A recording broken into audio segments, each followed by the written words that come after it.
दोस्तों क्लामार्ट्स क्लासेज के YouTube channel पे आप सभी का स्वागत है। तो फ्रेंड्स, मैंने जैसा आप लोगों से वादा किया था कि मैं बीपीएससी टीआरई 4 हिंदी लिटरेचर, जो छात्र हिंदी साहित्य से बीपीएससी शिक्षक की तैयारी कर रहे हैं उनके लिए मैं क्रम बाई क्रम मतलब सीरीज से वीडियो लेकर के आऊँगा और मैं अपने उसी वादे को निभा रहा हूँ। और मैं आपसे भी एक प्रॉमिस लेना चाहूँगा कि आप हर वीडियो को बेहतर तरीक़ा से देखिए और ज़्यादा से ज़्यादा एमसीक्यू मारिए। मैं आपको प्रैक्टिस सेट भी करवाऊंगा, क्योंकि आप लोगों ने सुना होगा, करत करत अभ्यास के जरमती हो तो सुजान, रसरी आवत जात सील पर परत निशान। मतलब रेगुलर मेहनत करने से रस्सी के आने जाने से पत्थर पर भी निशान हो जाता है। तो अगर आप मेहनत कीजिएगा तो आपका भी, यकीन मानिए, आपका भी सब्जेक्ट पे पकड़ बन जाएगा, रिजल्ट भी बनेगा। चलिए, तो बिना कोई देरी किए हुए आज जिस टॉपिक पे हम लोग चर्चा करेंगे कि हिंदी के प्रथम कवि, विभिन्न विद्वानों का मत। हिंदी साहित्य के छात्रों के दिमाग में अधिकतर एक प्रश्न उठता है कि आखिर हिंदी के प्रथम कवि कौन है।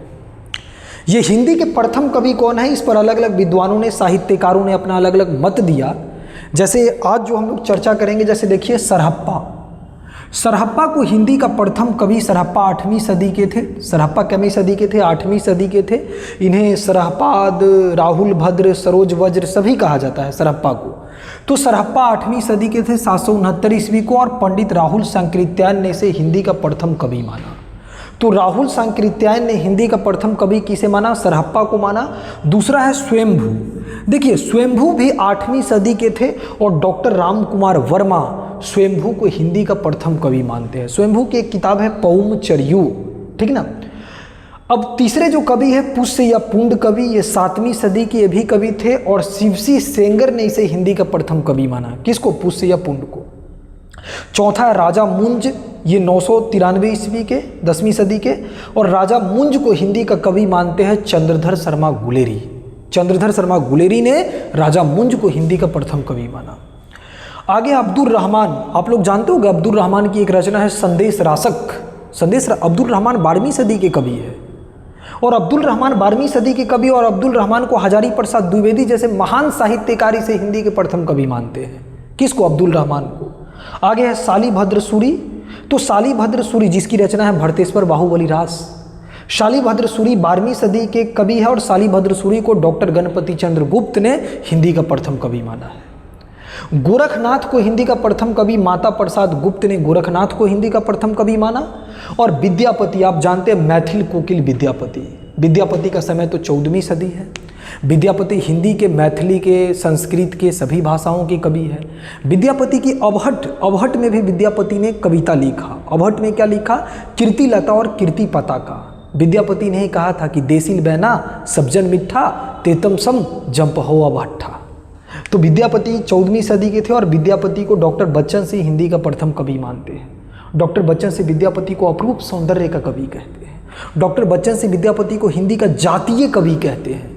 विद्यापति को कवि कोकिल कहा गया, मैथिल कोकिल कहा गया, विद्यापति को खेलन कवि कहा गया।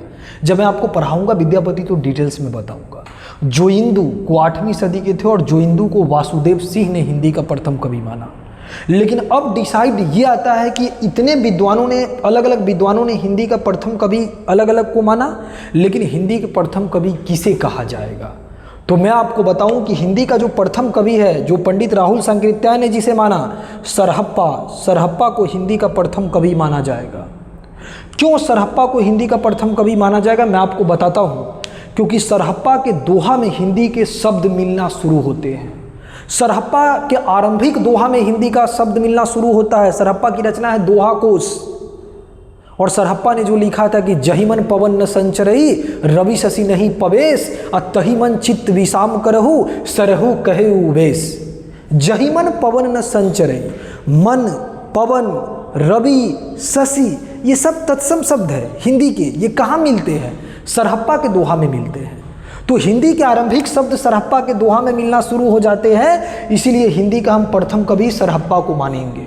अगर कोई आपसे ये सवाल पूछ दे या एग्जाम में आ जाए कि हिंदी का प्रथम कवि किसे माना जाएगा, तो सरहप्पा को माना जाएगा। राहुल सांकृत्यायन ने भी माना था और सरहप्पा का समय 769 ईस्वी, आप जानते हैं कि 8वीं सदी था। अब बात आ गई कि हिंदी के जो प्रथम कवि होंगे सरहप्पा होगा, लेकिन हिंदी की प्रथम रचना हम किसे मानेंगे? तो सरहप्पा तो फुटकल रचना लिखते थे, इनका तो कोई किताब है नहीं ज़्यादा, है ना, दोहा कोश इनकी रचना है लेकिन फुटकल है। हिंदी का जो प्रथम रचना मानेंगे श्रावकाचार को मानेंगे, देवसेन ने इसकी रचना किया। श्रावकाचार जिसमें 250 दोहा है और उसमें श्रावक धर्म मतलब होता है गृहस्थ धर्म के बारे में बताया गया है। तो ये जो हिंदी की जो प्रथम रचना मानेंगे वो हम श्रावकाचार को मानेंगे और श्रावकाचार की रचना देवसेन ने किया और श्रावकाचार में 250 दोहा है। अब आप देखिए कि खड़ी बोली हिंदी का प्रथम कवि किसे माना जाएगा, तो अमीर खुसरो को। आपको पता है कि अमीर खुसरो आदि काल में थे और खड़ी हिंदवी शब्द का प्रयोग सबसे पहले किसने किया, अमीर खुसरो ने किया।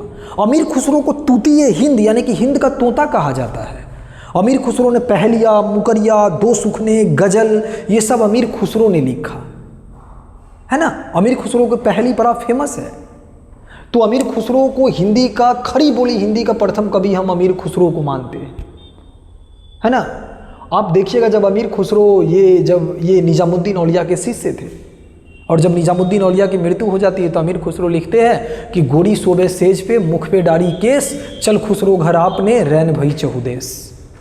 तो हिंदी का जो प्रथम महाकवि अब हम किसे मानेंगे, तो चंद्रवरदाई को मानेंगे।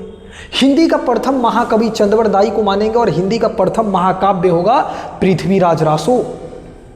पृथ्वीराज रासो जिसमें 69 सर्ग है, डिंगल और पिंगल शैली में लिखा गया पृथ्वीराज रासो को, क्योंकि रामचंद्र शुक्ल ने अपनी इतिहास किताब में जिक्र किया है कि पृथ्वीराज रासो चंद्रवरदाई हिंदी के प्रथम महाकवि है और इनका काव्य पृथ्वीराज रासो हिंदी का प्रथम महाकाव्य है।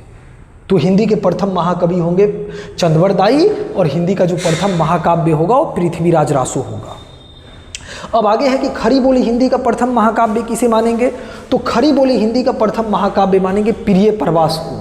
और प्रिय प्रवास की रचना 1914 में हुआ। अयोध्या से उपाध्याय हरिऔध ने किया इसकी रचना।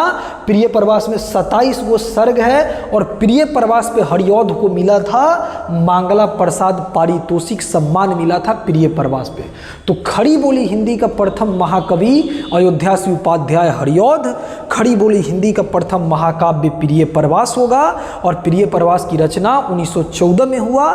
27 सर्ग है और इस पे मिला था इनको मांगला प्रसाद पारितोषिक सम्मान। तो बताइए इतना कम समय में मैं आपको टू द पॉइंट कितना बेहतर कंटेंट दे रहा हूँ।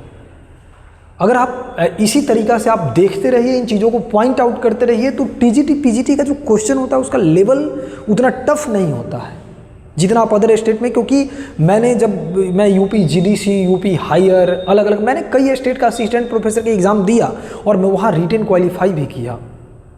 तो आप देखिएगा तो इन चीज़ों में तो मतलब मैं जो आपको पढ़ा रहा हूँ जिस वे में पूरा ऑथेंटिक वे में पढ़ा रहा हूँ, तो आप इस वीडियो को देखिए और अधिक से अधिक लाभ उठाइए। जी धन्यवाद।